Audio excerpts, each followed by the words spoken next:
What's poppin', y'all? Wow, one of the funniest late, tardy April Fool's jokes that we've gotten is Metro Boomin. And he came on to Twitter to say the following. And I don't know if he was trying to say April Fool's with this because this was dropped on April 2nd, but he quotes a tweet from March 28th where he says, "If you get a text or call from me, don't answer until further notice." And then he quotes it saying, "Just got my phone number and accounts back today. Somebody hacked me the day the album dropped, SMH. And all those corny ass tweets, all my day ones know that's nowhere in my character. All positivity always on my end. We blessed. It's all love. Hashtag we don't trust you." Okay? And what he's referring to, he continues anyway, before we get back to what he's referring to. He says, "It all started 2 days before the album dropped, and all these 416 numbers would call me back to back a million times. It got so bad I had to keep my phone on airplane mode." 416, as you guys can see, is Toronto, Ontario. Ontario? Man, Ontario. I'm pretty sure it's Ontario. Whatever. Canadians, y'all can come at me in the comment section. I won't take it personally. I'll eventually go to your city. Or that one is a no, it's not even a county. I forgot what they're called. It's a province. Yes, that's what they're called. See, Canadians, I did some research on you guys. Anyway, so this happened 2 days before the album dropped. So did Drake send the cyber shooters? Have you guys ever watched that show Cyberspace? I think it was on PBS. Fire show, by the way. PBS had some of the greatest shows, public broadcasting television, and yeah, that was completely worth every taxpayer dollar that went to it. Shout out to PBS and everybody that contributed to that. But I'm getting offhand here onto Cyberspace. I really remember the intro song. It's like "Cyberspace, we're moving." Man, brings back some good memories. Regardless, Drake either sent the cyber shooters or the hackers, or maybe he got in touch with Nav, sent the Indian spam callers over to Metro Boomin, which he could just turn off unknown callers, but I'm not going to come at him for that. The reason is a lot of comments started appearing where Metro Boomin was tweeting a certain way. For example, on April 1st, he was tweeting hashtag villain era with that emoji. And then he says, "I seen a lot of y'all been scared to post the album too. Laughing emoji, crying. I forgive, but I don't forget. Hashtag we don't trust you." And then he quote tweeted one thing that said, "Golden a week, thank God. And thank you all for listening. We don't trust you." And in an Instagram comment section, which I'm guessing he was hacked on Instagram too, he said hashtag villain era. The album was going #1 regardless. There was going to be a #1 single regardless. Get off D. That man don't even know y'all. And I want to come on here. Initially, when I first saw the news, I wanted to get on here and say, man, Metro Boomin is capping. He was just wilding all week. And now he's coming on to try to save face and clean up his act like Offset did on the Cardi B cheating thing. But when I read these tweets and when I read these Instagram comments, these don't scream Metro Boomin, especially the villain era. I'll say the one comment where it didn't make sense was the Elliot Wilson post, and he says there was going to be a #1 single regardless. Get off D. That man don't even know y'all. Metro Boomin doesn't ever seem like he would drop something like that. He's a very subliminal guy. He'll like a tweet maybe that says something funny, but he doesn't talk like that. And the tweets too, when he says, "Oh, I'll remember the people that didn't post the album," it's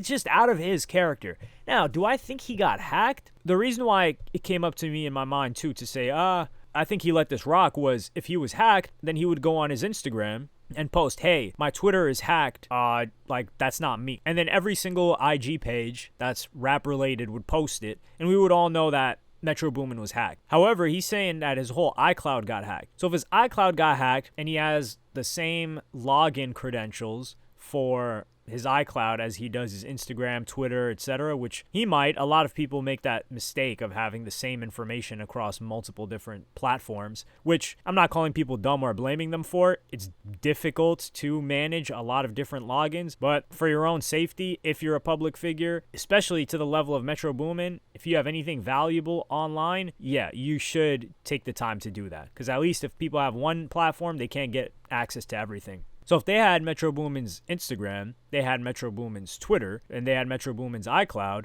then they have control over everything. So where is he going to get the message out? He could get the message out through Future. He could send information to a page. He could hit up one of his rapper friends. He could hit up a journalist, and the information would proliferate very, very, very quickly, and we'd all know that he didn't have access to these accounts. So maybe he was just really stressed trying to go through the process of getting it back. Some people are saying, man, it took you a week to get it back. Yeah, it kind of takes that long. You got to think. Metro Boomin probably trying to get in contact with them. It's not, I mean, you would think maybe he has a contact that could expedite things for Twitter or Instagram. I would think he could get his Instagram back quicker. But this is usually how long it takes for people that get hacked. Regular people. You don't get it back after a day or two, especially if you got locked out of everything. The one thing, though, that I will say is a good counterpoint is how many times has someone hacked somebody and didn't say anything that would promote themselves, didn't say anything that would make the rapper not look stupid, but look foolish. This was probably one of the most well-executed hacks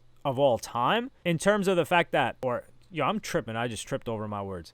Due to the fact that, we're going to keep that in too. We like to keep it authentic over here. Due to the fact that Metro Boomin, nobody noticed that he was hacked. So think about how smooth of a hack it is where they're probably like, yo, we're going to run up these album sales, get it posted everywhere, free promo, which happened, and we're going to make him look a certain way, and he's going to say he's hacked, and nobody's going to believe him because we didn't even do anything that people who hack accounts do. We didn't promote ourselves. We didn't shout ourselves out. We didn't say anything too far from what people would believe Metro Boomin to say, and it'll be like the greatest prank ever. So if that was the case, then this is a funny hack because they didn't necessarily harm anybody. Sure, it is very, very, very stressful to be hacked. They harmed Metro Boomin. They harmed his peace of mind. They stressed him out if he actually did get hacked, but they didn't tank his stock. If anything, maybe they threw some flames on the beef, which was already happening with or without Metro Boomin being hacked. One thing that I do want to pivot to a little bit from the hacking, and we'll come back to it in a second, is when people are saying, yo, Metro Boomin just got another number one the second week. We got to give Drake that number one. He wouldn't have gone number one without Drake. That's cap. Because if we look at the top two songs, they're both Metro Boomin songs. And the second one isn't about Drake, and that was number two. So if Like That didn't exist, the number two song, Type-ish with Travis Scott and Playboi Carti, that would have gone number one anyway.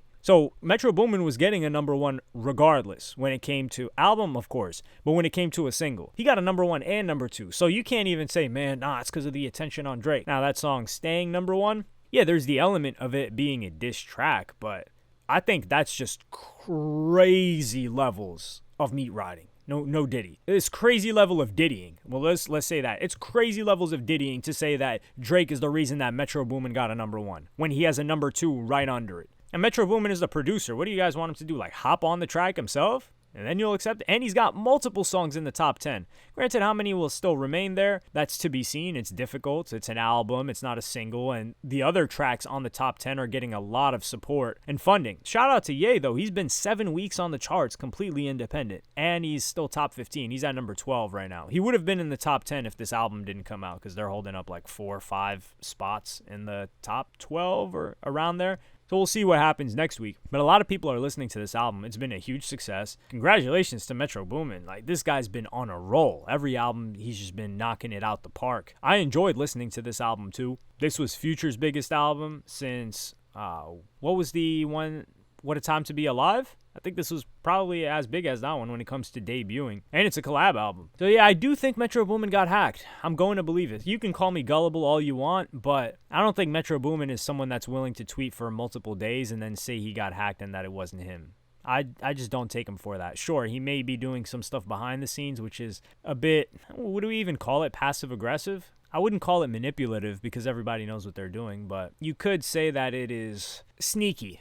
He's been sneaky activities by Metro Boomin behind the scenes. But for him to do that on Twitter, I believe he got hacked. So, unfortunately, I think Drake stans are going to run with, he was trying to do the offset. He could have just told people he was hacked. And that's the one thing where I cannot find a good reason to dispute. Yes, if he was hacked and people were tweeting things that he didn't approve of and posting comments that he didn't approve of, they were sent to him. And at that point, you would think anybody else, if you're thinking, you're like, yo, I would definitely reach out to someone to let people know I don't have access to my accounts.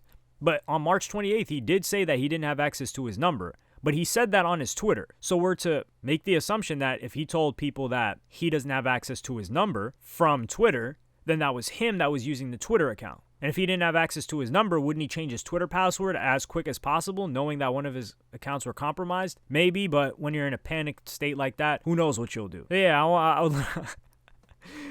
man, I really want to see how Drake's stance come at this. It's just entertaining to me. I'm not taking a side. I enjoy all of this, but Drake did, or actually didn't, say anything yet.